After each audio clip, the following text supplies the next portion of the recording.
안녕하세요. 이정훈입니다. 선거가 점점 다가오는데 치열해지는 만큼 많은 의견들이 갈리고 있습니다. 여기에 뭐 제가 더 못해봐야 또 무슨 도움이 되겠습니까? 편가르기밖에 더 안 될 거고. 저는 오늘 여러분들이 아주 중요한데 다 놓치고 있는 안보 문제를 하나 거론하겠습니다. 제목은 또 문재인 정부 중국에 조공 바칠 것이냐, SM3 도입할 거냐 말 것이냐 이런 주제입니다. 그 미국의 미 해군의 이지스함이 있죠. 이지스함이 탄도탄을 유격합니다. 미사일을 주로 이제 ICBM이나 IRBM을 유격하는데 그걸 할 수 있는 거는 그 이지스함의 SPY D라고 하는 레이더가 있고 SM3라고 하는 미사일이 있기 때문입니다. SM3는 스탠다드 미사일입니다. 스탠다드 미사일 3인데 또 SM 줄여서 SM3 미사일이라고 부릅니다. 미사일이 두 번 붙었는데 그건 양해를 좀 해주십시오. 지금 우리가 북한을 어떻게 봐야 되느냐가 굉장히 중요한 문제인데 지금 북한은요 핵무기를 완전히 개발해서 필요한 만큼 배치를 끝낸 핵국으로 봐야 됩니다. 뭐 미국이나 러시아 이런 만큼 많은 핵무기를 가지고 있는지 모르지만은 자기네가 필요한 만큼은 충분히 대량 생산해서 다양한 종류의 핵을 갖고 있는 나라 핵국으로 봐야 됩니다. 근데 북한도 그렇지만 다른 나라들이 핵을 개발할 때 과정을 쭉 보면은 개발할 때는 핵무기가 있다고 막 공갈을 치고 협박을 합니다. 근데 핵무기 개발이 완료되고 나면 조용해져요. 핵이 있다는 자랑을 안 해요. 지금 북한이 바로 그러한 단계에 들어갔습니다. 과거 68년인가요? 중국이 핵무기를 개발해서 지금 그 위구르족이 있는 그쪽에서 핵실험을 할 때 미국과 소련이 새로운 핵국이 등장하는 것을 두려워해서 공격하려고 했었어요. 그때 주울레가 나서갖고 뭐 전쟁을 하니 뭐하니 뭐 온갖 공갈을 다쳤습니다. 그러다가 지금은 조용합니다. 핵 개발하면 항상 조용해집니다. 인도도 그랬고요. 파키스탄도 그렇습니다. 파키스탄이 한 발 늦었는데 파키스탄도 개발할 때는 뭐 핵실험을 했기 때문에 막 사진이 공개되고 할 때만 해도 막 펄펄 뛰었는데 지금은 파키스탄 조용합니다. 모든 나라들이 핵을 개발하면 조용해집니다. 그 개발할 때도 조용하고 개발한 후에도 조용한 나라가 이스라엘입니다. 이스라엘은 작은 나라고 또 정치적 판단 때문에 개발할 때도 감췄고요. 그들은 핵실험을 인도는 자국에서 이제 터뜨려서 운하를 판다라는 핑계를 대고 핵실험을 했고 파키스탄은 사진이 나왔죠. 산이 우르르 무너지는 게 나왔고 북한도 사진이 나왔고요. 근데 이스라엘은 영토가 작으니까는 남아공에 가서 같이 개발하면서 핵실험을 그곳에서 했습니다. 그래서 아주 조용히 개발했고 그 다음에 지금도 조용합니다. 남아공화국은 그래서 이스라엘과 같이 개발했기 때문에 핵이 있었는데 그 나라가 이제 백인 우월주의를 끝내면서 그러면서 핵 비핵화를 하면서 핵을 포기한 나라죠. 자, 이렇습니다. 북한은 핵국입니다. 이걸 명확히 아시고 남북 문제를 보셔야 됩니다. 현재 대한민국 해국은 세 척의 이지스함을 갖고 있습니다. 세종대왕급이죠. 여기에 아까 말한 스파이 D 레이더는 있습니다. 근데 SM3가 없습니다. 그러니까 SM2만 있습니다. SM2는 비행기를 잡을 수는 있어요. 그 다음에 순항 미사일, 함대함 미사일이나 뭐 지대함 미사일, 비행기처럼 날아오는 속도 느린 미사일이 오면은 SM2로는 잡을 수 있습니다.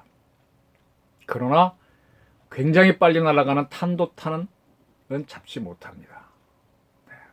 그래서 북한이 장거리 미사일을 발사한다 그러면은 우리 세종대왕급들 세 척이 동서에 배치돼가지고 어디로 날아간다는 건 굉장히 빨리 잡아내요. 눈이 있으니까, 스파이 레이더가 있으니까.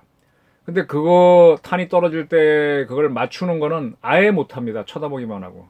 만약 그걸 한다면은 미 해군 이지스함이나 일본 해상자위대 이지스함에 작전을 넘겨줘야 됩니다. 우리가 보니까 이렇게 날아간다. 그러니까 쏴라 이렇게 됩니다. 이게 한국 해군의 참 약점이죠. 때문에 우리가 이제 이지스함 세 척이 있는데 추가로 세 척을 더 도입하려고 합니다. 건조하려고 합니다. 그걸 배치2급 사업이라 그러는데 배치2급 세 척을 하면서 SM3를 탑재하겠다라는 것이 해군의 의지입니다. 그리고 이게 거의 결정이 됐어요. 그래서 마지막으로 방위사업청에서 방위산업추진위원회인가요? 방추위를 열어서 결정해주면 이 사업이 갑니다. 근데 이 회의를 올해 한다 그랬는데 계속 지금 열지 안 하고 있습니다. 네, 제가 궁금한 이유는 바로 이겁니다. 좀 정리를 해드릴게요. 올해 들어서 작년에도 그렇고 북한이 계속 쏜 미사일들은요 다 단거리 미사일로 보입니다. 거의 단거리입니다. 이러한 미사일은 SM3로 묘격을 못합니다. 할 이유도 없고요. 이러한 것을 맞추는 거는 패트리어트 팩3로 맞추면 됩니다. 팩2도 가능한데 팩3가 훨씬 더 정확합니다. 그리고 한국이 개발한 천궁 미사일이 단거리 요격 미사일인데 이걸로는 북한의 단거리 미사일을 100% 잡는다고 자신할 수가 없어요. 아직은 팩3 성능이 안 나오기 때문에. 근데 재밌는 거는 이 문재인 대통령이 있는 청와대 뒷산에 팩2와 팩3를 배치했습니다. 네, 청와대는 어떤 경우가 있어도 북한의 미사일을 맞으면 안 되니까 단거리 미사일을 잡는 팩3를 배치했습니다. 그 북한은 이제 단거리 미사일로 지난번에 쏜 그런 것들이 있고요. 그거 말고 준중거리 미사일로 노동과 대포동이 있습니다. 이거를 쏘게 되면 팩3로는 조금 어렵고요. 미국이 갖고 있는 사드로 맞춰야 됩니다. 사드로 잡습니다. 그 사드를 지금 성주에다 배치했죠. 네? 한국은 이제 천궁을 토대로 러시아제 기술을 갖고 S400 만드는 기술을 갖고 천궁을 만들었는데 그걸 토대로 이제 아까 노동과 대포동 잡는 미사일을 개발하는데 아직은 못하고 있습니다. 근데 어쨌든 사드를 성주에 배치했는데 이 성주 기지가 자유롭게 활동할 수 있도록 환경 영향 평가를 맞춰줘야 되는데 그 처음에 한 달이면 한다니까 지금 3년이 넘어간데도 문재인 정부가 끝내주지 않고 있거든요. 네, 아주 이상한 정부죠. 근데 이 성주에 있는 사드 기지에서는 서울로 북한이 쏜 노동이나 대포동이 날라오면 막지 못합니다. 사거리가 짧아가지고요. 근데 지금 미국이 방법을 찾아냈어요.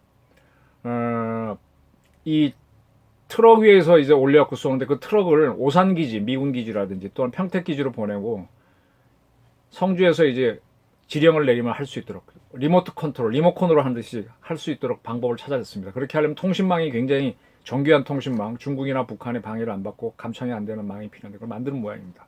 그래서 그렇게 하겠다라고 최근 미국이 발표를 했습니다. 그나마 다행이죠. 미국이 막아주지 대한민국 문재인 대통령이 여러분들이 편안하게 투표할 수 있도록 막아주는 건 아닙니다.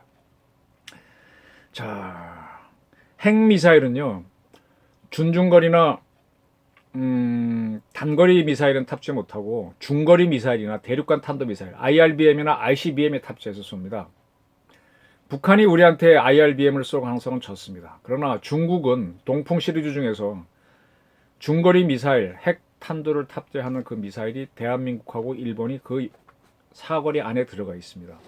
이 힘없는 나라는 그렇게 안 하는데 보통 정상적인 나라들은 상대방을 필요시 때릴 수 있다, 상대방을 애먹일 수 있다는 자신감이 있을 때 그 나라하고 평화적인 외교를 맺습니다.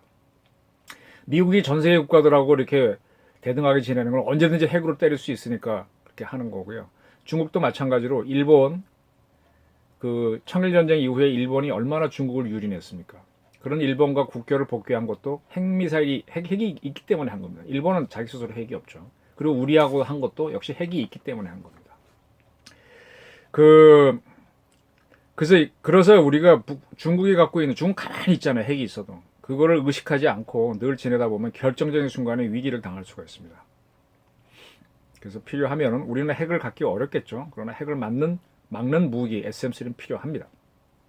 일본은 우리는 세 척의 이지스함이 있는데 일본은 처음에 네 척을 도입했습니다. 그래서 금강산 할 때 금강을 일본 발음으로 공고라 그러는데 공고급 네 척을 도입했는데 그때는 우리나라처럼 SM-3를 탑재 못하고 도입했어요. 그리고 두 번째로 아타고급 내척을 도입했는데 그때는 SM-3를 다 탑재했습니다. 일본은 내척은 있고 내척은 없는 상태인데 앞에 먼저 들어왔던 내척을 현재 SM-3 탑재하도록 개조하고 있습니다. 그래서 우리는 아까 말한 대로 세 척에 처음 들어온 거는 SM-2, SM-3는 안 집어넣고 2만 탑재했는데 그래서 두 번째 이지스 세 척을 도입하는데 이게 배치 2입니다. 여기 SM-3를 탑재하자라고 이제 해군은 결정을 했어요. 군도 결정했고 합참도. 근데 이 최종 승인을 방위사업청에서 방추위를 열어갖고 SM-3를 사는 결정을 내려야 되는데 그걸 지금 이 정부가 안 하고 있습니다. 이 정부가. 그리고 이게 끝나면은 먼저 건조했던 세종대왕급 세 척도 SM-3를 탑재하도록 개조할 계획입니다. 근데 그건 아직 뭐 용언한 얘기고요. 그래서 SM-3를 탑재한 이지스함을 베이스라인 9.0이라고 그러고요. 현재 우리 세종대왕급은 베이스라인 7.2입니다. 그래서 이렇게 하는데 지금 미국은 한 60척의 이지스함이 있죠. 그래서 계속 이제 앞에 게 수명이 지나면 새 걸로 교체하는데 교체하면서 계속 SM-3 탑재하고 있죠. 옛날 건 걔네도 없었으니까. 자기네 이제 고정된 이지스함 건조하는 거. 그 다음에 일본이 공고급을 개조하고 있으니까 SM3 탑재하려고. 거기에다가 한국이 세척하는 걸 같이 하면은 물량이 늘어나지 않습니까? 그러면 이제 SM3는 레이티온이라는 회사, 그 다음에 이지스함은 럭키드 마틴에서 최종 조립하는데 가격이 떨어질 수 있으니까 같이 하자 이겁니다. 이번에 같이 하자는 건데, 지금 그러려면 우리가 이제 방추위 승인을 해야 되는데 현재 안 하고 있습니다. 우리는 이렇게 해서 결정이 나면은 2024년도쯤에 SM3가 탑재된 이지스 제1번함을 진수할 겁니다. 24년. 얼마 안 남았네요. 4년밖에 안 남았네요. 시간이 없죠. 근데 한국이 SM3를 도입을 검토할 수 있게 된 거는 미 의회가 승인을 한국에 대해서 판매도 좋다라고 승인을 한 겁니다. 우리 동맹으로 판단해 준 거죠. 영국이나 프랑스 같은 나라도 할 수 있는데 그런 나라는 이지스를 도입 안 해요. 자기네 스스로 이지스 비슷한 걸 만들고요. 거기는 안 합니다. 우리하고 일본만 현재 미국형 이지스를 갖고 있습니다. 근데 이러한 SM3 같은 경우는 우리가 한 번도 사보지 못하는 무기지 않습니까? 그래서 이게 성능이 얼마나 나오는지 장사꾼 말만 듣고 사면은 모르지 않습니까? 그래서 이런 경우는 어떻게 하는가 하면, 같은 사는 입장에 미 해군이 있잖아요. 미 해군하고 우리하고 동맹이니까, 야, 니네가 보증을 해줘. 이러이러한 성능이 나오는지를. 걔네들 장사꾼 말 듣지 말고. 그래서 미 정부가 보증을 해서 사줍니다. 대신에 가격은 미 정부가 정하죠. 자기네 구입하는 단가로. 미 해군이 구입하는 단가로. 그걸 Foreign Military Sales라고 해서 FMS 방식이라고 그럽니다. 따라서 지금 우리가 배치 2를 도입한다고 하지만 가격은 결정되지 않았는데요. 방추위가 승인을 해야 이제 그런 가격들이 나오겠죠. 그래서 그런 우리가 이제 방추위가 승인하면 미국하고 LOA, Letter of Agreement, 의정서겠죠. 합의서가 이제 미국 정부한테 이걸 통해서 사겠다는 합의를 하게 되면 미 정부가 사서 우리한테 주는 건데, 그 과정이 남아있는데 마지막 단계를 문재인 정부의 국방부 밑에 있는 방사청이 안 하고 있습니다. 그렇게 안 하고 있는데도 삼적인 이유는 있어요. 뭐냐? 지금 코로나 사태입니다. 이 코로나 사태 때문에 방추위가 안 열리는 게 간접적인 영향을 끼쳤는데, 원래는 3월, 4월에 미국에서 회의를 하려고 그랬습니다. 3월에 회의를 잡아놓고 5월에 하려고 그랬는데 지금 코로나 때문에 워싱턴 회의가 다 연기돼 버렸어요. 네, 그거 이유가 맞습니다. 그 다음에 이제 결정적인 이유가 방위사업청이 정부의 지시를 받다 보니까 남북 관계를 의식하는 걸로 보여요. 북한이 저렇게 미사일을 쏘는데도 지금 뭐 우리가 뭐 북한에 아직 마스크 지원한다는 얘기도 있지 않습니까? 또 시진핑이 한국을 방문한다 그랬어요, 원래. 근데 지금은 뭐 불투명한데 그런 걸 의식해서, 중국을 의식해서 안 하고 있다는 얘기죠. 중국은요, 사드 도입할 때 미군 거잖아요, 우리 것도 아니고. 굉장히 반발했습니다. 지금 그러다니까 SM3 들어온다면 더한 미사일에 더 반대하겠죠. 근데 여러분 이걸 아셔야 되는데, 서해 백령도 바로 서쪽에 가면은 동경 124도가 선이 있습니다. 그 선을 경계로 우리가 동쪽을 우리 카디즈, 우리 공군 방공 식별교역으로 쓰는데, 그게 뭐 우리 한중 간의 해군 경계선으로 나눈 바가 없는데 중국이 딱 고까지를 한국 해군이 넘어오는 지역으로 하고 그쪽은 자기 마음대로 씁니다. 따라서 백령도 바로 서쪽에서요, 지금 우리 군은 입을 꾹 다물고 있는데 중국 비행기들이 날라와서 엄청 작전을 합니다. 근데 거기에 북한 비행기 섞여 들어오면 우리 헷갈리는 거예요. 백령도 굉장히 위험하죠. 지금 그런 작전을 굉장히 많이 하고 있는데 언론들이 보도를 안 합니다. 그리고 124도를 경계로 해서 우리 함정들이 넘어오면 중국이 막 나쁘게 얘기하면 지랄을 합니다. 자기네는 넘어오죠. 네. 그래서 124도를 완전히 자기네 서쪽 바다를 자기네 바다처럼 쓰고 있는데 아주 오만합니다. 네. 근데 우리는 거기에 대해서 특별한 대처를 안 세우고 있습니다. 그런 중국이 비행기를 동해로 집어넣어서 카디즈를 침범하고 있어요. 남해에서도 2호도 상공의 카디즈 침범은 자유자재하고 있고. 이게 무슨 얘기인가 하면, 우리는 아직 SM3가 없지만 미국하고 일본에 이지스 하면 SM3가 있거든요. 이런 걸 가지고 미국과 일본이 또 MD에 서로 합의를 했잖아요. 그런 것들이 어떤 작전을 하는지 염탐하는 걸로 판단돼요. 따라서 한국 해군이 SM3가 들어가는 이지스함을 만들겠다 하면 중국은 벼락같이 반대할 겁니다. 네. 그래서 이미 그게 시작됐기 때문에 방추위가 눈치를 보는 거 아니냐, 이렇게 보는 겁니다. 근데 한국 정부는요, 과거에 이미 미국의 MD에 가입하지 않겠다라고 했습니다. 미국이 MDA를 가입을 안 하면 북한은 핵국인데, 북한에 핵무기 쓰면 우리는 뭘로 막나요? 결국은 이제 방패는 없고, 북한이 쏘면 미국도 쏜다라는 미국의 핵우산으로 우리가 지금 버티고 있는 거잖아요. 근데 중국이 우리한테 핵무기 쏠 수도 있거든요. 그거 역시 우리 방어 시스템은 없고 우리를 쏘면은 중국이 쏘면은 미국이 중국을 쏜다는 해구산으로 버티고 있는 거잖아요. 강대 강으로. 일본도 똑같아요. 근데 일본은 미국의 MD를 가입했어요. 근데 우리 정부는 가입을 안 했어요. 참 이상한 정부죠. 근데 그래서 일본은 가입했기 때문에 훨씬 더 좋은 이지스인 사드보다 더 좋은 레이더 시스템은 이지스 어쇼어랑까지 도입해서 자기네 방어를 하고 있습니다. 대한민국은 그걸 안 해요. 희한한 정부죠. 자, 시진핑이 한국에 올까요, 안 올까요?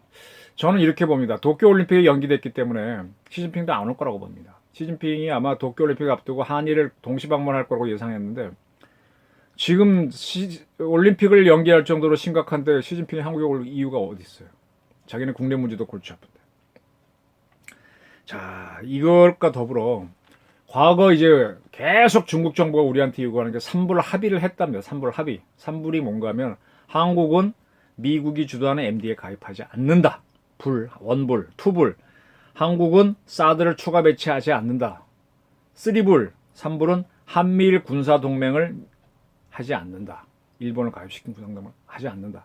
이 삼불을 한국과 중국이 합의했다라고 주장하는데 우리 정부에는 그때 남관표 씨가 주장한 거는 협의를 했다. 서로 이야기를 주고받았지 합의한 적은 없다라는 겁니다. 아, 그 니네 얘기는 거고 우리는 알았다 이 정도인데 중국은 이 삼불 합의를 계속 우리한테 요구하면서 MD에 가입하지 마라. 일본과 군사동맹을 하지 말라. 이런 요구를 하는데 MD에 가입하지 말라 하고 한국과 일본이 군사동맹을 하지 말라는 얘기는 중국은 일본한테 할 수 있어요. 왜? 중국은 2차 대전 연합국으로 승전국이고 일본은 패전국이기 때문에 패전국은 동맹을 맺는데 제한이 있습니다. 그래서 미국을 제외한 다른 나라 동맹을 맺을 수가 없어요. 그리고 MD를 맺는 것도 함부로 군사무장을 못합니다. 거기는 할 수 있어요. 패전국, 전쟁을 일으킨 나라니까. 근데 우리는요, 정상국가니까 이걸 하게 되면은 내정 간섭입니다. 우리가 저 나라를 적으로 삼아도 돼요. 건방진 얘기입니다. 근데 삼불 합의를 했다고 주장을 하고 있어요. 근데 여기에 질질질 끌려갑니다. 이 정부가. 왜 그렇게 하는가 하면 중국을 통해서 북한을 통제하고 북한과 대화할 수 있을 거라는 이런 착각 때문입니다. 그러면 중국 정부는 북한에 대해서 뭘 통제해 주느냐? 지금 북한 미사일 쏘는 거 안 하잖아요. 북한이 쏘는 장사정 대구경 방사포의 원산지가 어디입니까? 중국이잖아요. 300mm짜리. 중국은 자기네 했다가 시장성 없는 건 북한에 팔아갖고 자기네가 알아서 개발하든 말든 내버려 두고 있는 겁니다. 우리는 인도를 봐야 됩니다. 인도라는 나라가 지금 파키스탄하고 많이 다투지만 사실은 그 나라가 제일 두려워하는 나라는 중국이죠. 과거에 캐슈미르 때도 다퉜었고 뭐 많이 싸웠거든요. 근데 중국이 핵무장을 하니까 핵무장을 했던 겁니다. 근데 그런 인도를 두려워하는 나라가 파키스탄이니까 파키스탄도 핵무장을 했던 겁니다. 근데 우리는 그러한 거 없이 미국의 핵무장을 통해서 중국을 견제하면서 중국과 덜렁 수교를 한 상당히 좀 안이한 나라죠. 어쩔 수 없죠. 근데 중국이 우리나라랑 정상회담 하거나 할 때마다 항상 요구하는 게 뭔지 아세요? 한반도에 비핵화입니다. 북한의 비핵화가 아니고. 한반도에 비핵화는 우리 핵무장 하지 말라는 거고 우리 정부는 지금까지 계속 합의해 주고 있습니다. 북한을 핵무장 하지 못하게 하려고. 근데 북한이 5차례, 6차례 핵실험해도 중국은 별로 개입 안 해요. 꽃놀이표를 즐기고 있어요. 그러한 중국에 대해서 우리는 삼불 합의를 이행하려고 하는 게 이 정권이라는 얘기입니다. 북한은 핵실험하게 되면 중국은 그거 하지 말라. 그러면서 한미 군사훈련 하지 말라는 쌍중단 뭐 이런 요구하고 있습니다. 말장난만 하고 있습니다. 그럼 중국을 믿고 갑니까? 그래서 우리가 비핵화한 상태에서 중국의 핵 위협을 중국이 그런 핵을 우리가 위협할 수 있으니까 말장난을 하는 건데 극복하려면 SM3를 도입해서 니네 핵을 불용지물로 만들면 가능하죠. 이건 해야 됩니다. 제 결론은 이겁니다. 팩3 배치해서 단거리 미사일로부터 청와대만 안전하면 답니까? 이 나라의 주권을 갖고 있는 국민들은 어떻게 할 거고 대한민국은 어떻게 할 겁니까? 지금 방추위를 열어서 빨리 결정을 하고요. 좀 비용이 들더라도 또 그렇게 해서 또 조선산업도 살려야 될 거 아닙니까? 그래서 이 차제에 이 중대한 시국에 이 코로나로 정신이 없을 때 오히려 SM3 도입을 방추위에서 결정을 하는 게 저는 국익에 훨씬 도움이 된다. 그리고 이거를 해야만 문재인 정권이 용공정부가 아니라는 의심을 덜 할 수 있다는 겁니다. 이래놓고 선거 끝나고 또 질질 끌고 해갖고 또 어쩌고저쩌고 하면은요. 이번에 그 주한미군에 근무하는 우리 근로자들 지금 무급휴직 휴가 들어갔죠. 이러한 사태를 지금 방기하고 있잖아요. 이 정부가 묘하게. 근데 이것 때문에 이럴 가능성이 있습니다. 국민 여러분, 정신 차리고요. 선거에만 몰두하지 마시고 코로나만 보지 마시고요. 대한민국 안보를 문재인 정부가 어떻게 허물고 있는지도 같이 봐주시기 바랍니다. 감사합니다.